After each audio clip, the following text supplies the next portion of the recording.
कर दीजिएगा बात। जी देखें, आपको मेरी स्क्रीन शो हो रही है सभी बच्चों को?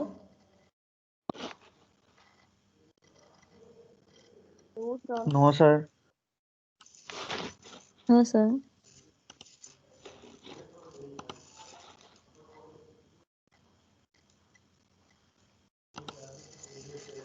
यस, अब बताएं आप लोगों को मेरी स्क्रीन शेयर हो रही?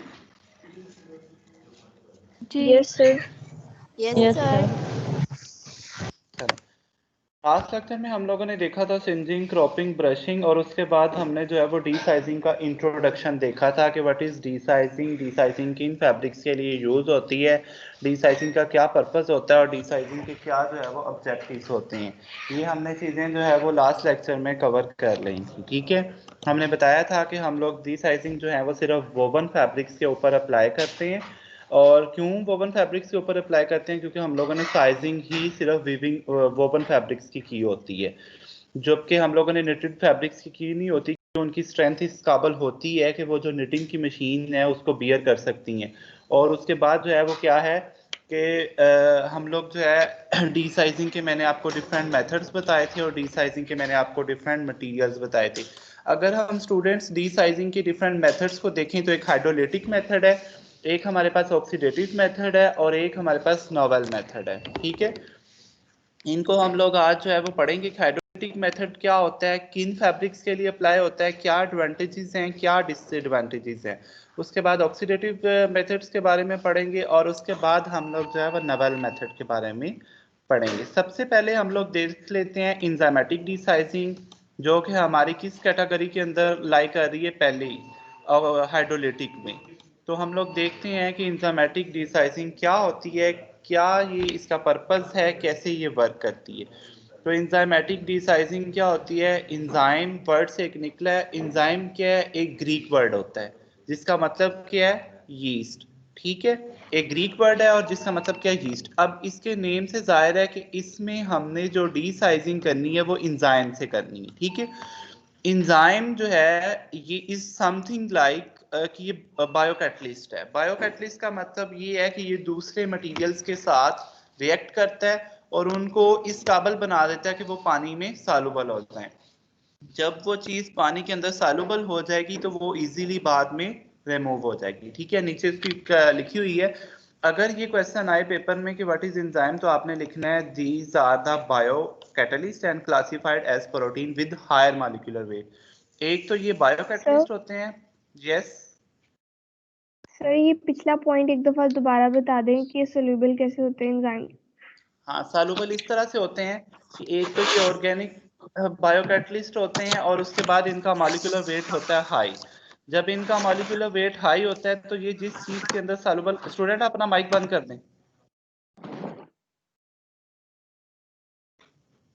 तो जिसका मॉलिक्यूलर, चूंकि इनका मॉलिक्यूलर वेट हाई होता है तो ये जिस चीज के साथ रिएक्ट कर रहे होते हैं हमेशा उसका मॉलिक्यूलर वेट कम होगा। जब जिस रिएक्टेंट चीज का मॉलिक्यूलर वेट कम होगा उसके साथ जाके ये रिएक्ट करेगा, तो उसकी वजह से ये उसको अपने अंदर या तो अब्जॉर्ब कर लेगा, क्यों? क्योंकि इसका मॉलिक्यूलर वेट हाई है, या उसकी चेन्स को ब्रेक कर देगा। जब चेन्स ब्रेक हो जाएंगी तो वो छोटी छोटी चेन्स के अंदर कन्वर्ट हो जाएगा। जब वो छोटी छोटी चेन्स के अंदर कन्वर्ट हो जाएगा तो वो वाटर सॉल्युबल होगा। ठीक है, वाटर क्या है? H2O है, पोलर कंपाउंड है ना, उसके अंदर सिर्फ दो है हमारे पास, एक हाइड्रोजन है और एक हमारे पास क्या है? ऑक्सीजन एटम है। तो ये पोलर है और इसका मॉलिक्यूलर वेट कम है। तो जब एक चीज जिसका बी मॉलिक्यूलर वेट कम होगा उसको हम लोग वाटर के साथ रिएक्ट करवाएंगे तो वाटर उसके साथ रिएक्ट करेगा। ठीक है, बेसिकली डी साइजिंग में हम लोगों ने क्या करना होता है? साइजिंग मटेरियल को रिमूव करना होता है। लेकिन साइजिंग मटेरियल को इस तरह से रिमूव करना होता है कि हमने पहले उसको किसी चीज के साथ रिएक्ट करवाते हैं, उसके बाद हम लोग उसकी क्या कर लेते हैं? वॉशिंग। ठीक है, तो एंजाइम के साथ। यस सर, ये इतना डिटेल में हमें लिखने की जरूरत होगी कि उसके मॉलिक्यूलर वेट के साथ क्या मसला है और फिर वो कैसे जो भी करता है? नहीं, आप जस्ट जो है वो स्लाइड को जस्टिफाई करेंगे। ठीक है, वो जो बाकी तफसील है वो मैं इसलिए बता रहा हूँ ताकि आपको उसकी समझ आ जाए। क्लियर? लेकिन थोड़ा बहुत तो आपको पता हो ना। सर, एंजाइम का वॉशिंग मॉलिक्यूलर आपने क्या बताया अभी? क्या बताया? सर वॉशिंग से पहले आपने क्या बताया था? आवाज हाँ बहुत वो हो गई थी। हाँ, वॉशिंग से पहले मैं ये बता रहा था कि पहले इसको एंजाइम के साथ रिएक्ट करवाते हैं। जब करवाते हैं तो ये वाटर सॉल्युबल हो जाता है। जब वाटर सॉल्युबल हो जाता है तो फिर हम उसके बाद इसकी वॉश करते हैं तो वो इजीली रिमूव हो जाता है, क्योंकि वाटर उसको रिमूव कर लेता है। सर जब ये वाटर सॉल्युबल होता है तो उसे हाइड्रोलाइसिस कहते हैं। यस, उसको हाइड्रोलाइसिस ही बोलते हैं। Okay sir. चलें, can be taken from animal source. Animal से भी हम लोग एंजाइम ले सकते हैं। क्लोटेड ब्लड में होता है, उसके बाद लिवर में होता है, पेंक्रियाज में होता है। उसके बाद प्लांट से भी हम लोग जो है वो ले सकते हैं, माल्ट एक्सट्रैक्ट से या बैक्टीरियल से हम लोग जो है वो इसको गेट कर सकते हैं। Are very specific with respect to reaction catalyst and substrate fabric. मतलब कि हर फैब्रिक के लिए जो एंजाइम है वो डिफरेंट होगा, स्पेसिफिक होगा। और रिएक्शन कैटलिस्ट, और जो उस रिएक्शन कैटलिस्ट का मतलब है जो उसके ऊपर साइजिंग मटेरियल लगा हुआ है। सो साइजिंग मटेरियल के हवाले से भी वो डिफरेंट होगा, और जो उसका फैब्रिक है, सबस्ट्रेट है, उसके हवाले से भी वो डिफरेंट होगा। क्लियर है, समझ आ गई एंजाइम जो है। Yes sir, yes sir. Sir ये लास्ट पॉइंट दोबारा बताइएगा। सर हर जी, यस सर यस। सर ये कैटलिस्ट वाला पॉइंट प्लीज दोबारा बताइएगा। कैटलिस्ट वाला पॉइंट ये है कि जो भी रिएक्शन कैटलिस्ट होगा, लाइक हमारे पास रिएक्शन कैटलिस्ट में क्लासिफाई होता है कि हमारे पास साइजिंग मटेरियल कौन सा है। तो जो साइजिंग मटेरियल होगा उस हिसाब से हमने डीसाइजिंग का वाला एंजाइम जो है वो चूज करना है, ठीक है। और दूसरी बात ये है कि फैब्रिक, सर यहाँ लाइक पे आपने जो सबस्ट्रेट बोला है जी, वो सबस्ट्रेट सबस्ट्रेट वो हमारा फैब्रिक फैब्रिक है या उस पे लगी हुई स्टार्च? नहीं, वो सबस्ट्रेट में वो फैब्रिक को कह रहा है, सबस्ट्रेट। पर सर जो हमारा एंजाइम है वो तो रिएक्ट सबस्ट्रेट के साथ करेगा, जब हम एंजाइम उसमें डालेंगे तो फैब्रिक के साथ रिएक्ट नहीं कर देगा, उसे तो सिर्फ स्टार्च के साथ रिएक्ट करना चाहिए।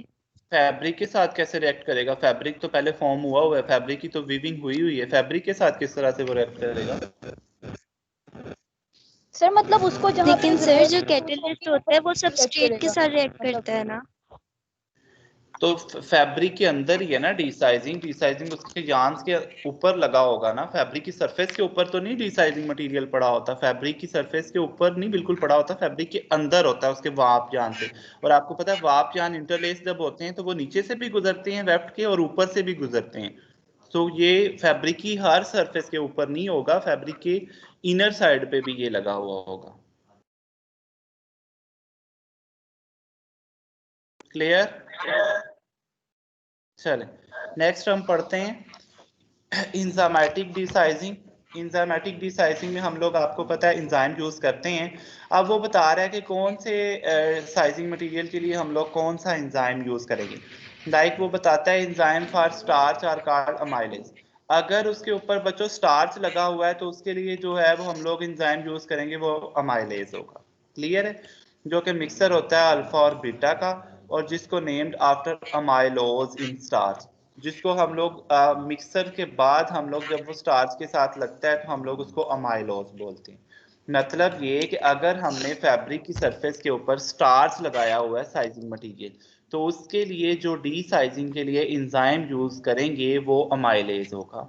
अमाइलेज मिक्सचर होता है अल्फा और बीटा का, उसकी दो साइड्स हैं, और उन दोनों साइड्स को अगर कंबाइन कर दें तो अमाइलोज होता है। सो अगर मैं आपसे ये पूछूं कि D sizing for starch sizing material जो है वो कौन सी होगी, तो आप लोग अमाइलेज भी कह सकते हैं, आप लोग अमाइलोज भी कह सकते हैं। क्लियर है? तो नेक्स्ट क्या है, वो क्या करता है, they hydrolyze the starch molecule into smaller water soluble molecule. ये क्या करता है, स्टार्च के जो मॉलिक्यूल्स होते हैं उनको ब्रेक डाउन करता है छोटे छोटे मॉलिक्यूल्स में, ताकि वो क्या हो जाएं, वाटर सॉल्युबल हो जाए। ठीक है, समझ आ गई? For other sizing material such as glue and gelatin, अगर उसके ऊपर ग्लू लगा हुआ है, जिलेटिन लगा हुआ है, तो उसके लिए जो एंजाइम हम यूज करेंगे वो जिलेटेज होगा। फॉर स्टार्च लुब्रिकेंट, अगर फैब्रिक के ऊपर जो है वो स्टार्च लगा हुआ है या लुब्रिकेंट लगा हुआ है, तो उसके लिए जो हम लोग इंजाइम यूज करेंगे उसको हम लोग बोलेंगे लाइपेज। ठीक है, तीन एक्सक्यूज चीजें मी उसने सर। बताई हैं। यस, सर यहाँ पे मेन टारगेट जो है वो हमारा तो एक लाइक स्टार्च है, साइजिंग मटेरियल है ना, तो सबस्ट्रेट हमारा फिर साइजिंग क्यों नहीं, ये क्यों नहीं होगा, लाइक साइजिंग मटेरियल क्यों नहीं होगा, ये समझ नहीं आ रही कुछ। सबस्ट्रेट आप लोगों का साइजिंग मटेरियल है, साइजिंग मटेरियल उसके बिल्कुल ऊपर नहीं पड़ा हुआ, वो फैब्रिक की सरफेस के अंदर है, अब्जॉर्ब हो गया हुआ। Okay sir. ठीक है, तो मैंने 3 चीजें बताई। अगर हमारे पास साइजिंग मटेरियल स्टार्च है तो उसके लिए जो डी साइजिंग एंजाइम है वो अमाइलेज यूज होगा। अगर हमारे पास जो है साइजिंग मटेरियल ग्लू या जिलेटिन है तो उसके लिए जिलाटेस यूज होगा। और अगर हमारे पास स्टार्च या लुब्रिकेंट दोनों हैं तो उसके लिए हम मारिया अपना माइक बंद कर दे बेटा, आपकी सर तरफ से इशू है। सर 1342 का ऑन है।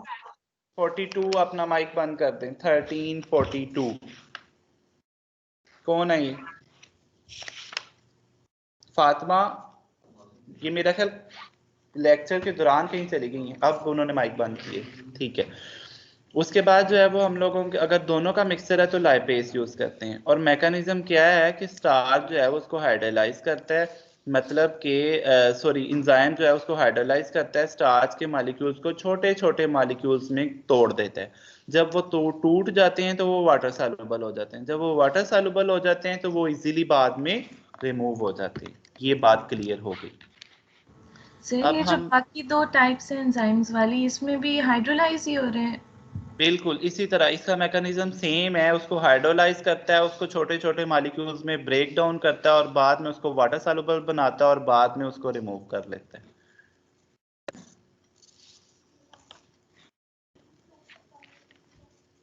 चलें, इंजाइमेटिक रीसाइजिंग में जो प्रोसेस होता है वो बैच वाइज हो सकता है या कंटिन्यूस हो सकता है। ये प्रोसेस है कि जिस तरह हम लोगों ने फैब्रिक्स में करना है। लाइक कंटिन्यूस में ये है कि एक ही बॉक्स होगा, उसमें जो है वो हमारे पास डीसाइजिंग होगी, उसके बाद अगले बॉक्स में जो है वो उसकी वॉशिंग होगी। जबकि बैच वाइज में ये होगा कि उसी बॉक्स में पहले हम इंजाइम डालेंगे, उसको छोटे छोटे मॉलिक्यूल्स में कन्वर्ट कर देंगे, उसके बाद हम उसी बॉक्स में वाटर डालेंगे ताकि उसकी वॉशिंग हो जाए। तो ये हमारे सर पास ये प्रोसेस। दोनों मतलब सर ये समझ नहीं आए दोनों के दोनों, दोबारा कि बताएंगे? हमें किस पे करना है, बैच या जी कंटिन्यूस? जी, ये मैं बताता हूँ। ये जस्ट ये इंडस्ट्री के वाले से है, हो सकता है कि वहां पे बैच लगा हो सकता है वहां पे कंटिन्यूस लगा हो, ये किसी फैब्रिक के वाले से नहीं है। बैच में हम लोग क्या करते हैं, पहले एक बॉक्स में मतलब एक ड्रम कह लें, एक ड्रम के अंदर उसके ऊपर साइजिंग मटेरियल लगाते हैं। फिर जब साइजिंग मटेरियल लग जाता है, sizing material sorry D sizing material, जब फिर डी साइजिंग मटेरियल लग जाता है तो हम उधर ही उसकी वॉशिंग कर देते हैं। जबकि कंटिन्यूस में क्या है कि फैब्रिक चल रहा होता है, रोलर से उतर रहा होता है, प्रॉपर स्टेप्स में जो है वो चल रहा होता है। और एक बॉक्स के अंदर फैब्रिक जब जाता है तो डी साइजिंग उसके ऊपर लग जाती है, और जब दूसरे बॉक्स में जाता है तो उसके ऊपर से वॉशिंग लग जाती है। क्लियर है? Yes sir. सर रिपीट कर दें। बैच वाइज में हमारे पास की बॉक्स में फैब्रिक के ऊपर डी साइजिंग लगती है, उसी बॉक्स में बाद में वॉशिंग होती है। कंटिन्यूस में फैब्रिक कंटिन्यूसली चल रहा होता है, 2 बॉक्स होते हैं, एक नहीं होता। एक बॉक्स में फैब्रिक के ऊपर डी साइजिंग मटेरियल लगता है, दूसरे बॉक्स में आगे जाके फैब्रिक की वॉशिंग होती है। क्लियर है? Yes sir. जी, दोनों में से क्या पूछ रहे हैं आप? मैंने कहा इन दोनों में से एफिशिएंसी किसकी ज्यादा है? आई थिंक कंटिन्यूस वाले की एफिशिएंसी ज्यादा होगी। कंटिन्यूस वाले की एफिशिएंसी ज्यादा होगी। एफिशिएंसी छोड़ दें, ये होता है अवेलेबिलिटी के कि इंडस्ट्री में कौन सा अवेलेबल है। ठीक है सलमान? चले, उसके बाद देखें digestion of starch. J box होता है, ये मतलब वो बॉक्स आ गए ना, एक उसका होता है जे बॉक्स, एक उसकी टाइप है। जस्ट ये बात याद रख लें, उसका नेम याद रख लें। अगर जे बॉक्स में हम लोग कर रहे हैं तो 75 डिग्री सेंटीग्रेड के ऊपर करेंगे 30 मिनट्स के लिए, ठीक है।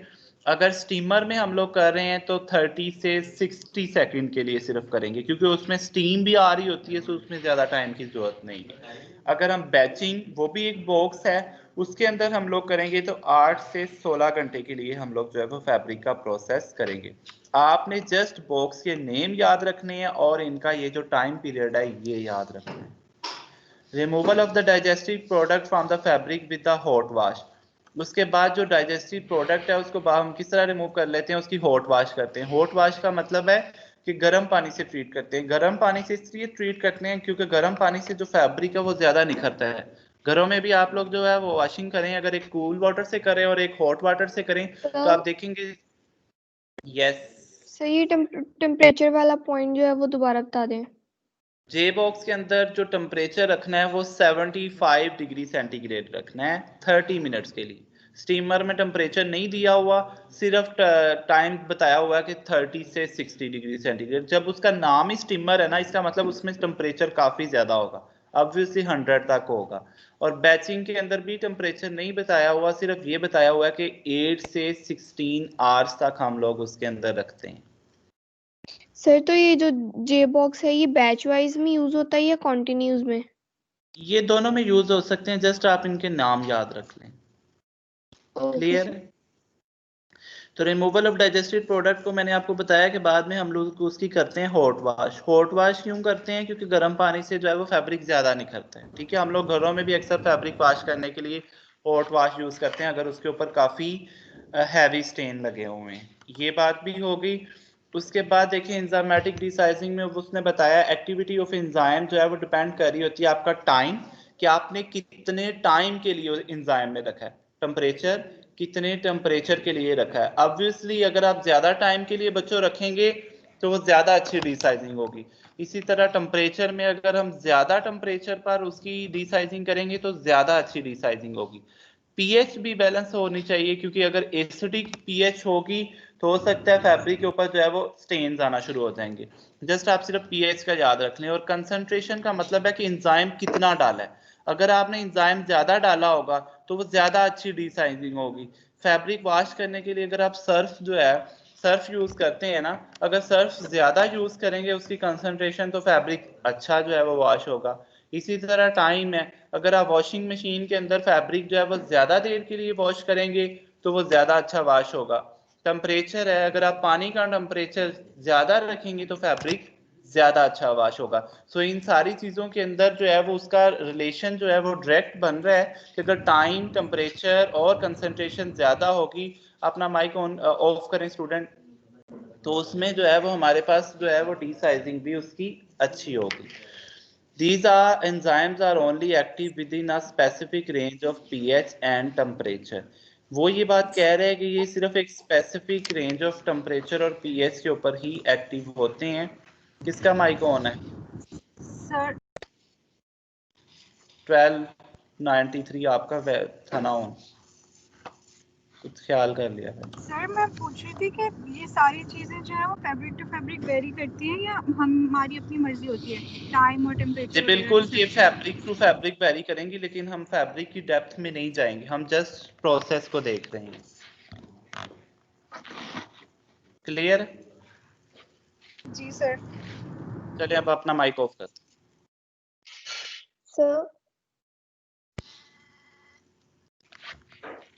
सर वो मैंने पूछना था कि अगर हम एंजाइम्स और टेम्परेचर और उनको ज़्यादा देर मतलब कि उसके अंदर डिप करके रखेंगे फैब्रिक को, तो उसके कोई डिफॉल्ट तो नहीं आएगा हमारे फैब्रिक में?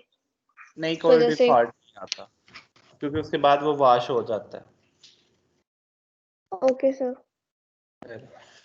उसके बाद ये है कि एक जो एंजाइम है वो एक स्पेसिफिक रेंज ऑफ टेम्परेचर और पीएच के ऊपर ही एक्टिव होता है। अगर उस टेम्परेचर से कम हो तो वो भी एक्टिव नहीं होता, वो मतलब कि वो उसकी डिसाइजिंग नहीं करता। तो टाइम ऑफ डाइजेशन डिपेंड कर रहा होता है कंसंट्रेशन के ऊपर, ये भी मैंने आपको बता दिया। इफेक्ट ऑफ टेम्परेचर मैंने आपको बताया कि जब हम टेम्परेचर इंक्रीज करेंगे तो उसकी एक्टिविटी हो जाएगी, लेकिन स्टेबिलिटी ऑफ एंजाइम डिक्रीज हो जाती है अगर हम उसका टेम्परेचर 75 डिग्री से ऊपर करें। मतलब अगर हमने टेम्परेचर 75 से ऊपर कर दिया है तो फिर वो उसकी एक्टिविटी अच्छी नहीं होगी, फिर वो अच्छा नहीं परफॉर्म करेगा। सो 75 डिग्री तक अगर हम रखेंगे तो वहां पर हाउएवर उसकी activity is doubled after every 10 degree centigrade. Her 10 degree centigrade के बाद उसकी एक्टिविटी डबल हो जाएगी, लेकिन 75 डिग्री सेंटीग्रेड के बाद उसकी एक्टिविटी कम होना शुरू हो जाएगी। मींस कि हमारा रूम टेम्परेचर कितना होता है विंटर में, अगर हम देख लें तो 20, 25 या 15 तक। तो अगर हमने डिसाइजिंग करनी है तो हम लोग अगर 20 पे कर रहे हैं और उसके बाद 30 पे करेंगे तो एक्टिविटी डबल हो जाएगी, डिसाइजिंग अच्छी हो जाएगी। 40 पे करेंगे तो और डबल हो जाएगी, 50 पे करेंगे तो और डबल हो जाएगी। लेकिन अगर हम 75 से ऊपर लेके जाएंगे तो उसकी एक्टिविटी कम होना शुरू हो जाएगी। क्लियर है इस बात की? मैं एक बार फिर आपको एंजाइमेटिक डिसाइजिंग रिवाइज करवा रहा हूँ। एंजाइमेटिक डिसाइजिंग में हम लोग एंजाइम यूज करते हैं जो कि बायोकैटालिस्ट होते हैं। क्या रोल होता है कि इनका मॉलिक्यूलर वेट हैवी होता है। ये जो है वो हमारे पास जो स्टार्च हमने यूज किया होता है उसके मॉलिक्यूल्स को ब्रेक डाउन करते हैं, छोटी छोटी चेन्स के अंदर कन्वर्ट करते हैं और उसके बाद हम इसको वाटर सॉल्युबल बना देते हैं। जब ये वाटर सॉल्युबल बना देते हैं तो उसके बाद हम लोग इसकी हॉट वॉश करते हैं और ये रिमूव हो जाता है। 6 स्लाइड के ऊपर जस्ट ये बताया हुआ है कि अमाइलेज के लिए जो है वो हम लोग जो है वो स्टार्च जो है स्टार्च के लिए हम लोग जो एंजाइम यूज करते हैं वो अमाइलेज होता है या अमाइलोज होता है, और ग्लू और जिलेटिन के लिए जिलेटेज होता है, और हमारे पास जो लुब्रिकेंट और स्टार्च के लिए वो लाइपेज होता है। प्रोसेस बैच वाइज हो सकता है, कंटिन्यूस हो सकता है। जे बॉक्स के अंदर क्या टेम्परेचर टाइम रखना है ये बात याद रखनी है, स्टीमर के अंदर और बैचिंग के अंदर। उसके बाद हमने ये बात की थी कि एक्टिविटी जो एंजाइम की है वो डबल हो जाती है टेम्परेचर के साथ। डिपेंड किसके ऊपर कर रही है? टाइम के ऊपर, टेम्परेचर के ऊपर, पीएच के ऊपर और कंसंट्रेशन के ऊपर, और डायरेक्टली डिपेंड कर रही है। मतलब हम इन सारी चीजों को ज्यादा करेंगे तो एक्टिविटी डबल हो जाएगी। लेकिन अगर हम टेम्परेचर को 75 डिग्री सेंटीग्रेड से ऊपर करेंगे तो फिर एक्टिविटी कम होना शुरू हो जाएगी। लेकिन 75 डिग्री सेंटीग्रेड तक उसकी एक्टिविटी जो है वो हर स्टेप के ऊपर डबल होना शुरू हो जाती है। This was all about enzymatic desizing. अब हम देखते हैं acid desizing. Yes yes sir pH और कंसंट्रेशन का रिपीट कर दें। अगर कंसंट्रेशन ज्यादा होगी डिसाइजिंग मटेरियल की तो जारी बात है वो चीज ज्यादा अच्छी रिफाइन होगी। सर कंसंट्रेशन कंसंट्रेशन इस सेंस में ले लेना, कपड़े वॉश करती हैं ना आप तो सर्फ यूज करती हैं। अगर सर्फ आप ज्यादा यूज करेंगी अपनी वॉशिंग मशीन के अंदर तो कपड़े ज्यादा रिफाइन होंगे, अगर आप कम यूज करेंगी तो कम रिफाइन होंगे। पीएच का मतलब रिएक्शन। सर यहाँ पे एंजाइम की कंसंट्रेशन ज्यादा होगी। Yes, enzyme concentration. क्लियर, समझ आ रही है? जी सर। चलें। यस, आपकी बेटा आवाज नहीं आ रही, मुझे इनबॉक्स करते हैं, आपके माइक का इशू है। चले अब अपना माइक बंद कर दें। एसर डिसाइजिंग में बच्चों हम लोग क्या करते हैं, एंजाइमेटिक डिसाइजिंग में हम लोगों ने एंजाइम यूज किया था, ठीक है, जो कि बायोकैटलिस्ट था, उसका सोर्स भी नेचुरल था और वो फैब्रिक के लिए इतना नुकसानदेह नहीं था। एसर डिसाइजिंग में हम लोग कोई एसड यूज करते हैं। आपको भी पता है कि सम टाइम क्या होता है फैब्रिक के ऊपर कुछ ऐसे स्टेन्स होते हैं घरों में भी, उसको हम लोग जो है वो एसड से जो है ना वो वॉश करते हैं। एसड से जब वॉश करते हैं तो वो ज्यादा और ज्यादा रिफाइन हो जाता है, लेकिन ये उन फैब्रिक्स के लिए होता है जो कि एसड को बियर भी कर सकें, क्योंकि एसड जो है वो हमेशा सरफेस को डैमेज करता है, ठीक है। तो इसमें हम लोग फैब्रिक को ट्रीट करवाते हैं with dilute sulphuric acid. Dilute का ये मतलब है कि वो प्योर नहीं है, उसके अंदर वाटर एडेड है। अगर हम प्योर यूज करेंगे तो हमारा फैब्रिक जो है वो बर्न आउट हो जाएगा, वो फैब्रिक जो है उसकी सरफेस खत्म ही हो जाएगी, क्योंकि ये एसिड है। तो इसके लिए अगर हमने एसिड यूज करना है तो उसको पहले डाइल्यूट कर लो, मतलब है कि एसिड के अंदर काफी ज्यादा पानी मिला लो। और कौन कौन से एसिड यूज होते हैं? सल्फ्यूरिक एसिड यूज होता है और हाइड्रोक्लोरिक एसिड यूज होता है। क्लियर है? कंसंट्रेशन इसकी मैंने आपको बताता हूँ, 5 से 10 ग्राम पर लीटर, मतलब कि अगर हमने 1 लीटर पानी का लिया है ना तो उसमें जस्ट 5 से 10 ग्राम आपने जो है वो सल्फ्यूरिक एसिड के और हाइड्रोक्लोरिक एसिड के यूज करने हैं। टेम्परेचर कितना देना है इसके अंदर? 40 डिग्री सेंटीग्रेड। टाइम कितना देना है? 3 से 4 आवर, ठीक है। इसका क्या प्रोसीजर है कि एसिड अटैक करता है पॉलीमर चेन के ऊपर स्टार्च की, and due to the chain cleavage, इसमें भी उसी तरह उसकी चेन क्लीवेज होती है, हाइड्रोलिसिस होती है और वो हो जाती है वाटर सॉल्युबल। इंजाइम भी उसी तरह अटैक कर रहा था, हाइड्रोलिसिस कर रहा था, चेन्स को तोड़ रहा था, छोटी छोटी चेन्स में कन्वर्ट कर रहा था, जो कि बाद में वाटर सॉल्युबल हो गई थी। एसर डिसाइजिंग भी यही कर रही है, जो कि स्टार्च की चेन के ऊपर जाके रिएक्ट करती है और उसको जो है वो चेन्स को ब्रेक करती है और उनको वाटर सॉल्युबल बना देती है। Concentration and temperature should be controlled strictly. इसमें टेम्परेचर नहीं ज्यादा करना, क्योंकि अगर हम टेम्परेचर ज्यादा लगेंगे तो एसिड को आग लग जाती है, और कंसंट्रेशन ज्यादा करेंगे एसिड की तो वो फैब्रिक बर्न आउट हो जाएगा। नॉट सेफ अबव द 10 ग्राम पर लीटर। 5 से 10 ग्राम उसने कंसंट्रेशन हमें बताई है ना 1 लीटर के अंदर, बहुत थोड़ी है। तो अगर हम 10 से ऊपर ले जाएंगे तो वो सेफ नहीं होगा, हमारा फैब्रिक डैमेज हो जाएगा। और 50 डिग्री सेंटीग्रेड से ऊपर भी इसमें टेम्परेचर नहीं रखना एसर डिसाइजिंग के अंदर। सर क्वेश्चन है सर जब यस बोलें सर जब वन बाय इतना वन। डेंजरस है तो हम ये करते क्यों हैं? हाँ, उन फैब्रिक्स के ऊपर करते हैं जो जिनसे जो है वो एंजाइम से उनकी डिसाइजिंग ना हो। कुछ फैब्रिक्स ऐसे होते हैं जो कि बहुत डेलिकेट होते हैं। डेलिकेट का मतलब वो नाजुक होते हैं, जिनके ऊपर हमने साइजिंग मटेरियल ऐसा रिमूव किया लगाया होता है जो कि काफ़ी ज़्यादा हैवी होता है और जो कि एंजाइम से रिमूव नहीं हो रहा। फिर हम उन फैब्रिक्स के ऊपर जो है वो एसर डिसाइजिंग यूज़ करते हैं। क्लियर? सर कौन से फैब्रिक्स होते हैं? और सर मोस्टली एसिड डिसाइजिंग जो है वो सिंथेटिक भी होंगे? क्या कह रहे हैं सलमान, मुझे आपके क्वेश्चन की समझ नहीं आई। सर आई वाज सेइंग कि जो मटेरियल होगा डिसाइजिंग का, वो भी सिंथेटिक होगा इंस्टेड ऑफ हाँ, वो भी सिंथेटिक होता है, मोस्टली सिंथेटिक होता है, स्टार्च नहीं होता। जो स्टार्च है वो अमूमन रिमूव हो जाता है उसमें एंजाइम ने। इसमें अमूमन या तो स्टार्च नहीं होता या स्टार्च के साथ हमने कोई दूसरा जो है वो मिक्स किया होता है। सर मुझे भी यही चीज नहीं समझ में आया कि पॉलीमर चेन्स से सिंथेटिक फाइबर क्यों होंगी ना। यहाँ पे लिखा हुआ है पॉलीमर चेन्स ऑफ स्टार्च और हमने पहले ही डिफाइन कर लिया था कि स्टार्च हमारे पास ये नेचुरल इसलिए स्टार्च लिखा हुआ है क्योंकि स्टार्च को भी कंबाइन कर सकते हैं। अगर प्योर सिंथेटिक लगा देंगे तो प्योर सिंथेटिक काफी महंगा होता है ना, तो स्टार्च तो इजीली अवेलेबल है, तो हम लोग स्टार्च को उसके अंदर मिक्स करते हैं। ठीक है सर, ऐसे डीसाइजिंग होगी वैसे सिंथेटिक फाइबर्स की ही? जी, सिंथेटिक फाइबर्स की है अमूमन। उसके अंदर देखें एसर डिसाइजिंग है, effect of rise in temperature has dual. इसमें भी उसी तरह जब टेम्परेचर बढ़ता है तो उसकी एक्टिविटी अच्छी हो जाती है, लेकिन उसमें 75 से ऊपर तक नहीं हमने जाना था एंजाइम में। एसर में हमें पता है कि 50 से ऊपर नहीं जाना।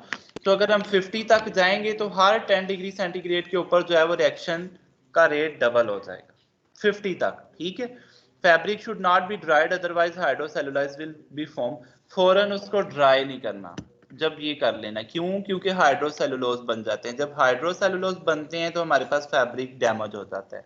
हाइड्रोसेलुलोज का ये मतलब है कि जो फैब्रिक की सेलुलोज कॉटन की सरफेस है उसके ऊपर हाइड्रोजन आके रिएक्ट करना शुरू हो जाता है। जब हाइड्रोजन उसके ऊपर आके रिएक्ट करना शुरू हो जाता है तो उसकी सरफेस खराब हो जाती है, उसका शेड भी वेरी हो जाता है और फैब्रिक की स्ट्रेंथ कम हो जाती है। आप सिर्फ इस स्टेप को याद रखने की ये हाइड्रोसेलुलोज जो है वो फॉर्म हो जाता है। Suitable for cotton varieties containing large metal content. ये उन कॉटन वेराइटीज के लिए एसिड रिसाइजिंग यूज होती है जिसके अंदर मेटल कंटेंट ज्यादा होते हैं। मेटल कंटेंट्स का यही मतलब है जिसके अंदर जो है वो सिंथेटिक का पोर्शन हम लोगों ने ज्यादा यूज किया हुआ है। तो सिंथेटिक का पोर्शन अगर हम लोगों ने ज्यादा यूज किया हुआ है और उसकी रिसाइजिंग एंजाइम से नहीं हो रही, देन हम लोग जो है वो उसकी रिसाइजिंग किससे करेंगे? एसिड डिसाइजिंग से। एसिड डिसाइजिंग में हमने डिफाइन किया कि सल्फ्यूरिक एसिड यूज करना है या हाइड्रोक्लोरिक एसिड यूज करना है, और वो प्योर नहीं यूज करना, वो डाइल्यूट करना है। और टेम्परेचर हमने 50 से ऊपर नहीं रखना। ये भी उसी तरह करता है कि उसकी चेन्स के ऊपर जाकर अटैक करता है, चेन्स को तोड़ता है और उसको जो है वो वाटर सॉल्युबल बनाता है। ठीक है, डीसाइजिंग के इससे डीसाइजिंग के डिसएडवांटेजेस आपको भी पता है। क्या डिसएडवांटेजेस हो सकते हैं? कि हाई टेम्परेचर के ऊपर फैब्रिक जो है वो बर्न आउट हो सकता है, फैब्रिक जल सकता है। अगर हमने उसकी क्वांटिटी ज्यादा रखी है तो हो सकता है वो जो लेबर जो उसके ऊपर काम कर रहा है मशीन के ऊपर वो डैमेज हो जाए। ठीक है, और उसके बाद there is always a chance of tendering due to the hydrolysis of cellulose into the hydrocellulose and the fabric will be damaged. इसमें ये भी होता है कि हाइड्रोसेलुलोज बनना शुरू हो जाते हैं। जब हाइड्रोसेलुलोज बनना शुरू हो जाते हैं तो हमारा फैब्रिक जो है वो डैमेज हो जाता है। So this was all about acid desizing. Clear है? अब आप क्वेश्चन हाइड्रोलाइसिस ऑफ सेलुलोज ये नहीं समझ में आया। सर ये हाइड्रोसेलुलोज हाइड्रोसेलुलोज का एसिड है तो ये फैब्रिक को डैमेज कर देता है। नहीं, हाइड्रोसेलुलोज एसिड नहीं है। हाइड्रोसेलुलोज का मतलब है कि उसके जो सेलुलोज स्ट्रक्चर है उसके ऊपर हाइड्रोजन आके अटैक कर रही है। जब हाइड्रोजन उसके ऊपर आके अटैक कर रही है तो उसकी सरफेस को खराब कर रही है और सरफेस की स्ट्रेंथ कम कर रही है। जब स्ट्रेंथ कम हो जाएगी तो फैब्रिक फट जाएगा। ये आप इसी सेंस में लें कि फैब्रिक हमारा डैमेज हो रहा है। सर मतलब कि जैसे कि हमने तो सिर्फ स्टार्च रिमूव करनी थी या मतलब कोई भी ये जो साइजिंग मटेरियल होता है वो रिमूव करना था, तो वो नहीं हुआ और मतलब जो फैब्रिक की सरफेस के ऊपर जाके वो रिएक्ट कर गया है दूसरी चीज भी, ये बात है इसमें? नहीं, वो रिमूव हो गया है। इसमें ये है कि अगर उसकी क्वांटिटी ज्यादा थी वो भी रिमूव हो गया, उसके बाद अगेन वो उसकी सरफेस के ऊपर आके अटैक करेगा और उसके ऊपर जो है वो हाइड्रोसेलुलोज बना रहा है। ठीक है, चले लास्ट। हम लोगों ने इसके अंदर ये था कि इसको ड्राई नहीं करना। हाँ, फौरन ड्राई नहीं तो करना, क्योंकि सर फौरन अगर हम लोग ड्राई करेंगे तो वो हीट से हम लोग उसको ड्राई करेंगे ना, और जब हम लोग उसको हीट से ड्राई करेंगे तो उसके अंदर जो है वो अगेन उसी तरह हाइड्रोसेलुलोज बनना शुरू हो जाएंगे। सर ऐसे भी तो कर सकते हैं कि जब हमने वो प्रोसेस हमारा कंप्लीट हुआ तो उसको वॉश कर लें इंस्टेड कि हम हीट से हाँ, ड्राई करें। फौरन वॉश तो हम लोग करते हैं, लेकिन वॉश के बाद फौरन उसको ड्राई नहीं करना, उसको थोड़ा टाइम देना है, ये उसने कहा हुआ। सर ठीक है बच्चों, डिसएडवांटेज के फर्स्ट पॉइंट की अभी तक समझ नहीं आई। डिसएडवांटेजेस का फर्स्ट पॉइंट है कि उसमें हाइड्रोसेलुलोज बनते हैं। हाइड्रोसेलुलोज जो है वो क्या है, आप जस्ट ये बात याद रखेंगे, फैब्रिक डैमेज हो जाता है। ठीक है, हाइड्रोसेलुलोज फैब्रिक के लिए अच्छे नहीं होते। फैब्रिक के अंदर ये कुछ आप इस तरह से कह लें मिस पॉइंट्स होते हैं जो कि फैब्रिक को जल्दी बर्न आउट कर देते हैं, फैब्रिक की लाइफ को कम कर देते हैं। Clear? Okay sir. Sir acid desizing हम किन फैब्रिक्स के ऊपर करते हैं? एसिड डिसाइजिंग हम लोग उन फैब्रिक्स के ऊपर करते हैं, मोस्टली सिंथेटिक्स के ऊपर, और वो वाले कॉटन फैब्रिक्स जिनके ऊपर सिंथेटिक का कंटेंट है। कॉटन के अंदर अगर सिंथेटिक फाइबर्स काफी ज्यादा ब्लेंड हुआ हुआ है और वो इंजाइम से रिमूव नहीं हो रहा, देन हम उसकी एसिड डिसाइजिंग करेंगे। क्लियर है? जी सर। चलें, लास्ट दो स्लाइड्स हैं, इनमें है ऑक्सीडेटिव डिसाइजिंग। ऑक्सीडेटिव डिसाइजिंग में भी इसी तरह बच्चों स्टार्च मॉलिक्यूल्स ब्रेक डाउन होता सारी है। केमिस्ट्री आ गई अब। नहीं, जस्ट आप डेफिनेशन ही याद रखा है ना, मैं केमिस्ट्री में तो नहीं जा रहा। चलें, स्टार्च मॉलिक्यूल्स को इसी तरह ब्रेक डाउन करते हैं, वाटर सॉल्युबल बनाते हैं, लेकिन इसमें हम लोग क्या करते हैं, ऑक्सीडेशन करते हैं। ठीक है, ऑक्सीडेशन क्या करती है, through the use of oxidant कुछ केमिकल्स होते हैं जो कि उनको जो है वो ब्रेक डाउन करते हैं। वो कौन कौन से केमिकल हैं, ये नीचे रेड में लिखे हुए हैं। Sodium hypochloride, sodium hypobromide, sodium और पोटाशियम परसल्फेट। आपने जस्ट कैल्शियम इनके केमिकल्स के नेम याद रखने हैं और प्रोसेस याद रखना है। प्रोसेस इसमें भी सेम है कि ये उनको ब्रेक डाउन करते हैं, वाटर सॉल्युबल बना देते हैं बाय ऑक्सीडेशन, ऑक्सीडेशन के स्टेप के ऊपर। और वो क्या कहता है, desizing of cotton is widely accepted but there large scale industrial application is yet to be exploited. कहता है इससे डिसाइजिंग अच्छी तो हो जाती है इस मेथड से, लेकिन इंडस्ट्री में ये बहुत ज्यादा यूज नहीं हो रही। द मोस्ट इंपॉर्टेंट एक्सपेक्ट क्या है कि oxidizing agent that can be applicable to the wide range of fabric the size content which is not known. ये हम लोग उन फैब्रिक्स की करते हैं, ये इंपॉर्टेंट पॉइंट्स है फॉर मिड एग्जाम, कि ये ऑक्सीडेटिव डिसाइजिंग हम लोग उन फैब्रिक्स की करते हैं जिनमें हमें पता ना हो कि इसके ऊपर साइजिंग मटेरियल कौन सा लगा हुआ है। हमें नहीं पता कि इसके ऊपर स्टार्च लगा हुआ है, हमें नहीं पता कि इसके ऊपर जो है वो माइलेज लगा हुआ है, या हमें नहीं पता कि इसके ऊपर जो है वो कौन सा जो है वो साइजिंग मटेरियल लगा हुआ है। देन हम उसकी क्या करेंगे, ऑक्सीडेटिव डिसाइजिंग करेंगे। ऑक्सीडेशन होती है, कुछ केमिकल्स होते हैं, कौन से केमिकल्स होते हैं ये नीचे लिखे हुए हैं, सोडियम हाइपोक्लोराइड, सोडियम हाइपोब्रोमाइड और सोडियम पोटाशियम परसल्फेट। ये उसकी ऑक्सीडेशन करते हैं और उसके बाद हम उसको वॉश करते हैं तो वो रिमूव हो जाता है। ये क्यों नहीं मेथड ज्यादा यूज होता, कहता है ये भी डिग्रेड करता है सेलुलोजिक फाइबर्स को। डिग्रेड सेलुलोजिक फाइबर्स का यही मतलब है कि ये फैब्रिक को क्या करता है, डैमेज करता है। क्लियर है? लास्ट सेलुलोजिक फाइबर से मुराद तो फिर यही होगा ना जो प्लांट फाइबर्स हैं, तो उन्हीं को डैमेज कर रहा है, और बाकी जो है फिर उनके साथ तुम कर सकते हैं सेफली।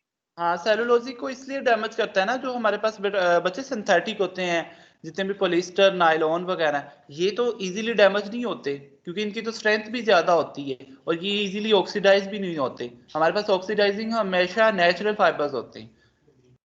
ठीक है, कभी आपने देखे सर ऑक्सीडाइज क्यों करना है? ऑक्सीडाइज इसलिए करना है ताकि वो छोटी छोटी चेन्स में कन्वर्ट हो जाए और वो वाटर सॉल्युबल बन जाए और बाद में जो है वो वॉश करें तो वो रिमूव हो जाए। एक्चुअली सर ये जो ऑक्सीडाइजिंग है क्या एसिड में और ऑक्सीडेशन में? जी क्या कह रहे हैं आप? सर सेइंग के ऑक्सीडाइजेशन का जो प्रोसेस है वो क्लियर नहीं भी। हाँ नहीं अभी इतना मतलब यूज हो नहीं क्या रहा है किस वजह से? जी। एवेल्युएशन ऑफ डी साइजिंग, हम लोग किस तरह से डी साइजिंग को एवेल्युएट करते हैं कि वाकई फैब्रिक की डी साइजिंग हुई है या नहीं, या अच्छी हुई है या नहीं। तो हम लोग क्या करते हैं, आयोडीन का एक ड्रॉप लेते हैं, वो टेस्ट स्पेसिमेन का मतलब ये है कि फैब्रिक के ऊपर डालते हैं और उसका अगर तो ब्लू कलर हो जाए, ठीक है, इन characteristics blue colour is a universal test for identifying starch. अगर तो उसका ब्लू कलर आ जाए तो इसका मतलब है उसके ऊपर स्टार्च है अभी भी। It can be used to the qualitative test to show whether all the starch was removed. ये इसलिए यूज होता है कि स्टार्च रिमूव हुआ है या नहीं।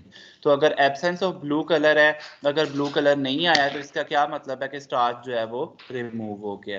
क्या है कि आयोडीन का सोल्यूशन है वो हमने फैब्रिक के ऊपर जो है वो डालना है ड्रॉप वाइज। अगर आयोडीन फैब्रिक के ऊपर लग के उसका कलर ब्लू हो जाए तो इट मीन्स कि अभी स्टार्च मौजूद है, और अगर उसका कलर ब्लू नहीं है तो इट मींस उसके ऊपर स्टार्च मौजूद नहीं है और उसकी डीसाइजिंग हो गई है। ये टेस्ट की समझ आ गई बच्चों?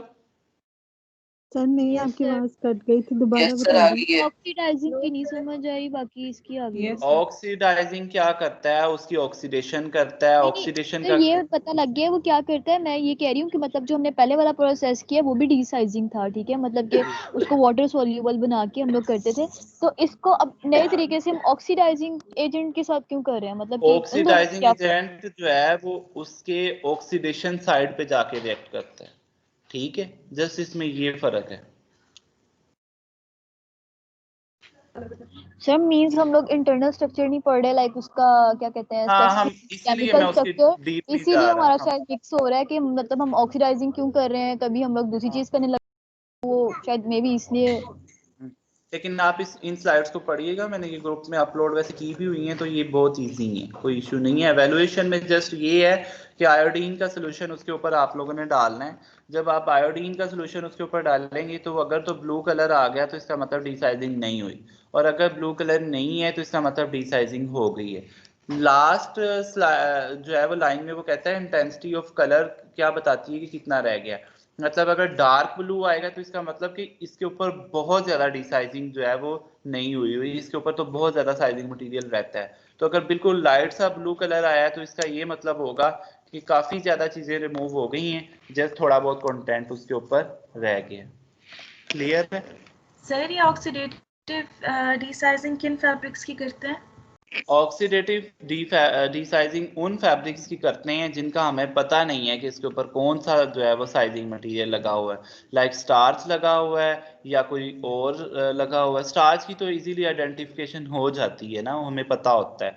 या अगर हमारा फैब्रिक किसी ऐसी इंडस्ट्री से आया जिन्होंने हमें बताया ही नहीं कि इसके ऊपर साइजिंग मटीरियल कौन सा लगा हुआ है, हमें पता ही नहीं है, तो फिर हम लोग जो है वो उसके लिए ऑक्सीडेटिव डीसाइजिंग यूज करते हैं। और हम लोग ज्यादा करता है, क्या करते हैं, डैमेज क्यों ज्यादा करता है फैब्रिक को? डैमेज इसलिए करता है जब ऑक्सीडेशन होती है तो फैब्रिक वीक हो जाता है। ये एक केमिकल प्रोसेस है, इसको हम नहीं देख रहे, आप जस्ट इतना याद रख लें कि ये फैब्रिक को डैमेज करता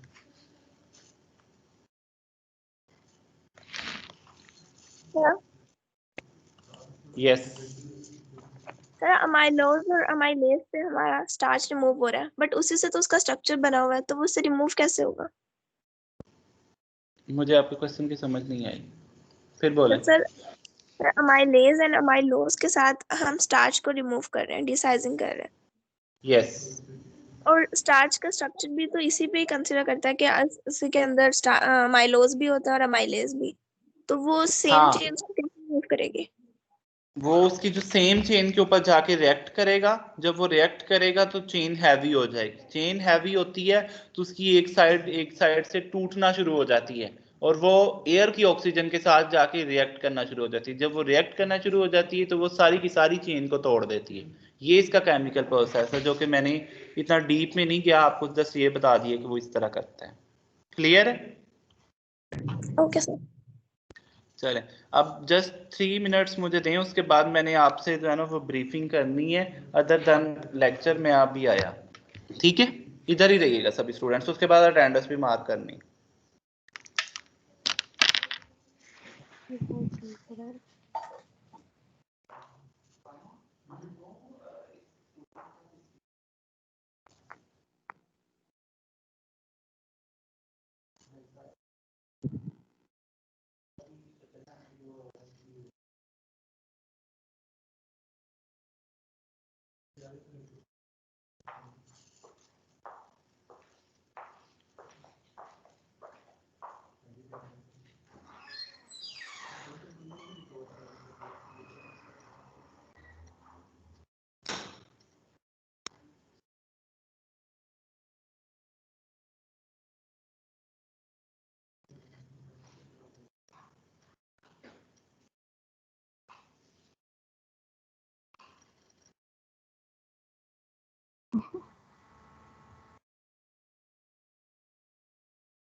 जी स्टूडेंट,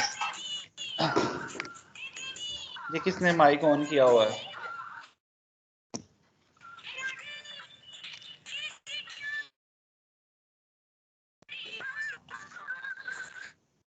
खैरियत है? 1286 कौन है? आयशा खैरियत है? बड़े गाने शाने चलाए हुए थे।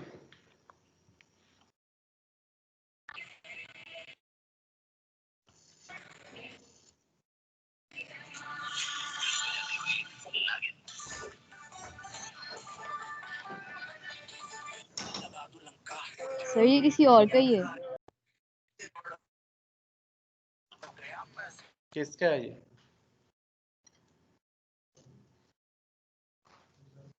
मुझे तो लगता है 1286 है।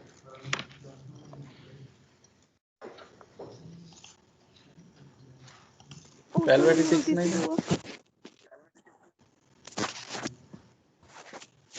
चले आज 45 पार्टिसिपेंट थे, तो बाकी पार्टिसिपेंट्स जो हैं वो नहीं थे, ऐसे ही।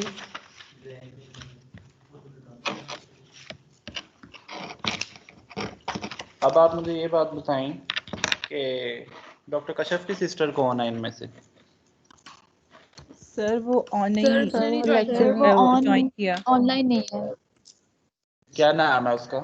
ज़ैनब कयूम। सर ज़ैनब कयूम। ज़ैनब कयूम। 1325 सर, 1325 नहीं 1327 सर 1327 है। ज़ैनब कयूम, जी सर। ठीक है। क्या बना उनका? सर बहुत ना उनके साथ बुरा हो रहा है, ट्विस्टेड है बहुत ज़्यादा। सर अब वो एक वीडियो लड़के ने भेजी जिसमें वो लड़की कह रही है कि ये मैं अपनी मर्जी से आई थी, ये वो कोई मिसअंडरस्टैंडिंग है, FIR आप लोग वापस ले लें। और उस वीडियो में सारा लग रहा है उसके हाथ शिवर कर रहे हैं, साफ पता चल रहा है कि उसको टॉर्चर किया हुआ है बहुत ना। उसके बाद तो उसकी मम्मा बेहोश हो गई हैं, वो अभी तक वो नहीं सही हुई, तो उनकी बहुत सिचुएशन खराब है। जो वीडियो है वो आप बता सकते हैं कि वो स्क्रिप्टेड है, चीजें। ठीक है सलमान, ये मैंने ये बोला ये हाँ मैंने ये देखी है एक स्टेटस के ऊपर, खैर मैंने देखी थी। अल्लाह ताला उनकी हिफाजत फरमाए। साफ दिख रहा है उस वीडियो में, वो मतलब शिवर कर रही है, पीछे से उसे डिक्टेट कर रहे हैं, मतलब पीछे से उसे डिक्टेट कर रहे हैं कि ये बोलो। अच्छा सही। इसमें बच्चों एक बात याद रखिएगा कि अल्लाह ताला हर किसी की हिफाजत फरमाए। तो इसमें जो भी लोग इन्वॉल्व होते हैं ना, जो ये टाइम उनके ऊपर भी आ जाता है, क्योंकि जो दुनिया है ना वो मकाफात अमल के ऊपर जो है वो फॉलो करती है। Yes, बिल्कुल सर, यही चीज है बिल्कुल। अच्छा, दूसरी बात ये कि मैं भी एक पूरे बैच का कोऑर्डिनेटर हूँ, आपसे सीनियर बैच का, ठीक है। तो एडवाइजर स्टूडेंट की तरफ से ये इंस्ट्रक्शन हैं कि जो बच्चे ऑनलाइन हैं वो on campus without any purpose नहीं आएंगे, स्पेशली बॉयज, क्योंकि वहाँ पे भी कुछ इस तरह का है या नहीं ये तो मैं खैर बाद में एक्सप्लेन करूँगा, लेकिन ये